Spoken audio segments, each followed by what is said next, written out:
Parshas Yisro,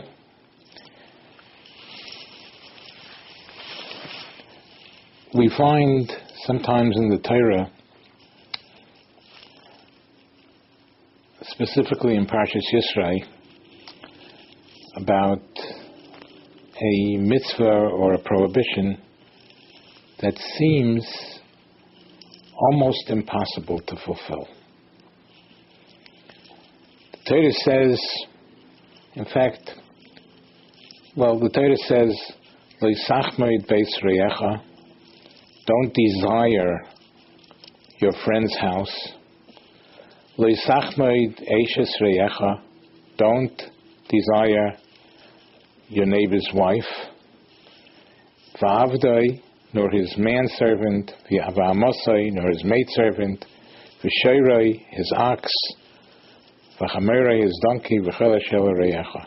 Not allowed to desire what somebody else has. And the question is, how do you stop desiring? If you see any one of these cases that we just mentioned, you see your neighbor has a beautiful home, has a mansion, and you have a little small hut or an apartment, and you just look at it, and there's sort of desire automatically comes to your mind, to your thought. How do you stop desiring? It sort of comes by itself. It's automatic. The Ibn Ezra on that pasuk, Leisachmeid, don't desire, says a profound psychological insight to help the person fulfill this mitzvah. Because when you look at this mitzvah, it seems, how could the Torah demand of us something that we have no control of? We don't have control. You look, you see something, and you desire it automatically. The Ibn Ezra will tell us some profound psychological insight in how to control our desires.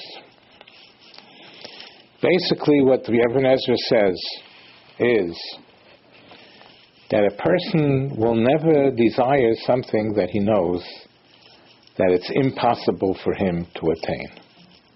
Impossible.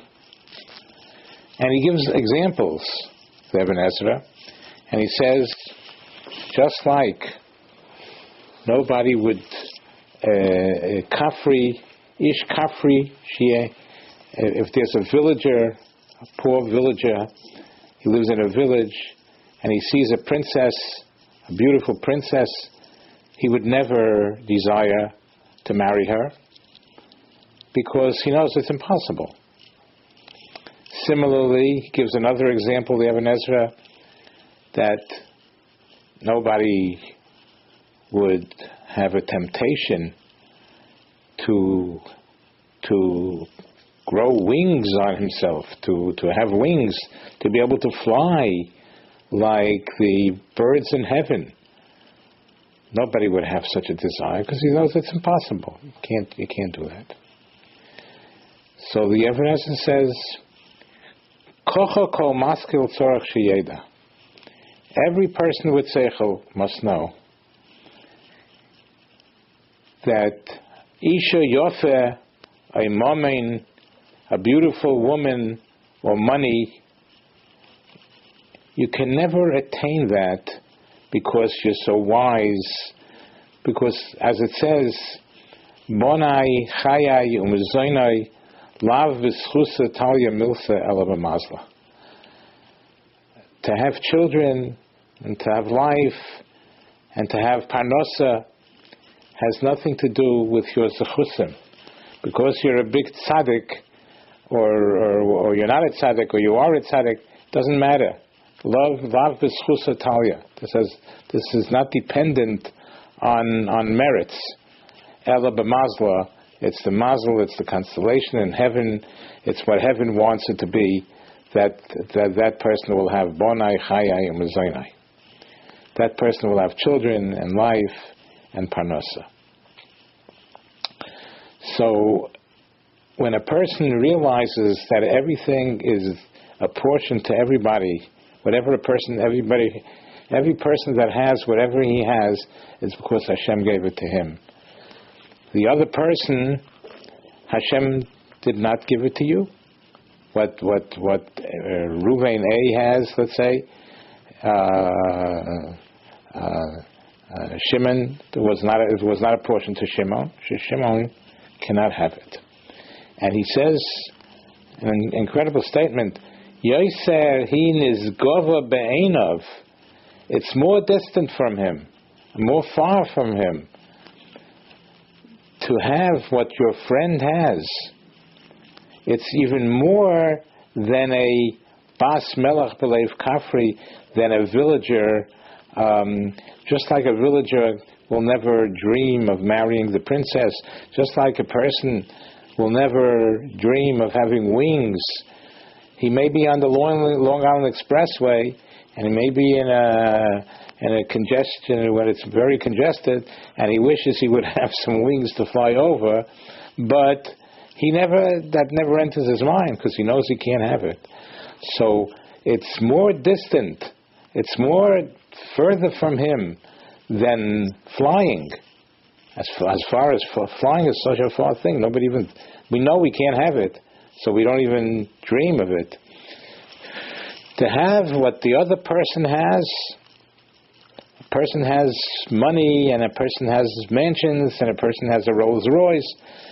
It's even more distant from him. It's even more impossible for him to attain than the person on the Long Island Expressway to wish that he had wings.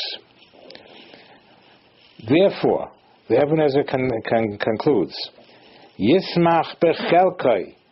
Every person should be satisfied with his lot, and he shouldn't be tempted for something that's not his, because he should know Shahashem loy rotzo losesloi.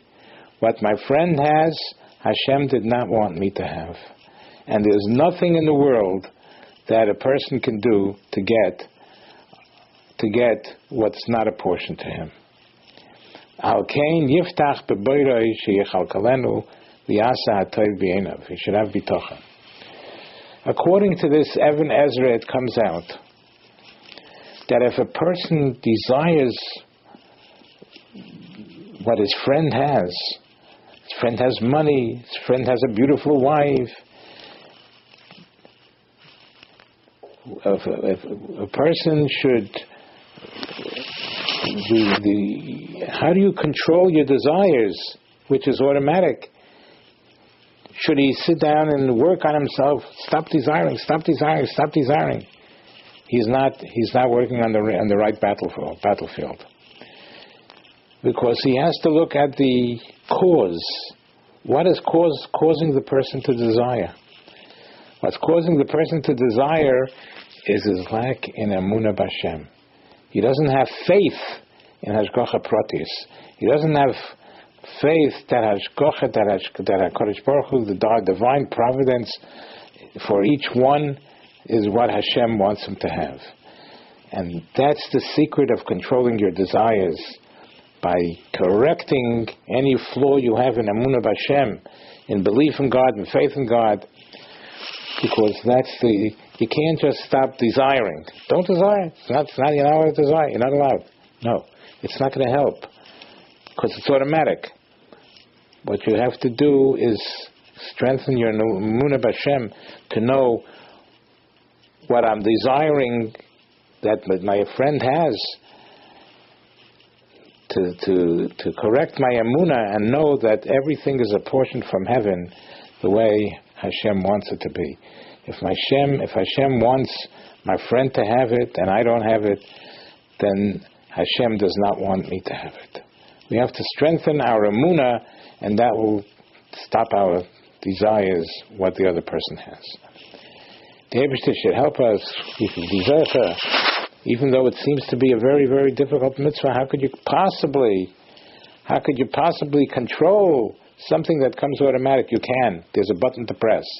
And that button to press is emunah, to believe that what Hashem apportioned to my friend, it's because Hashem wants my friend to have it and not me to have it.